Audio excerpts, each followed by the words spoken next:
नमस्कार शेतकरी मित्रांनो, शेतकरी दादा युट्यूब चॅनलमध्ये आपले सर्वांचे पुन्हा एकदा स्वागत। आज आपण बघणार आहोत सोयाबीनचे बाजारभाव।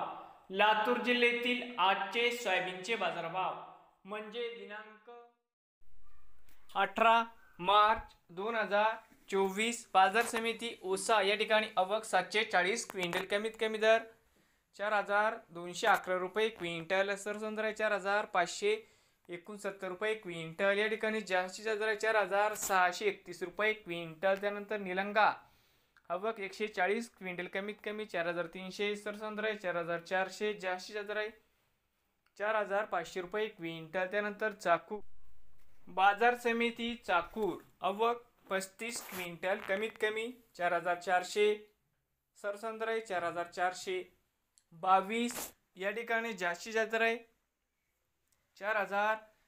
4451 रुपये क्विंटल। पुढील बाजार समिती लातूर या ठिकाणी आवक 11007 क्विंटल, या ठिकाणी कमीत कमी दर 4400 रुपये क्विंटल, सरसंद्रा 4580 रुपये क्विंटल, या ठिकाणी जास्तीत जास्त 4678 रुपये क्विंटल। नवीन आले असाल तर शेतकरी दादा यूट्यूब चॅनेलला सबस्क्राईब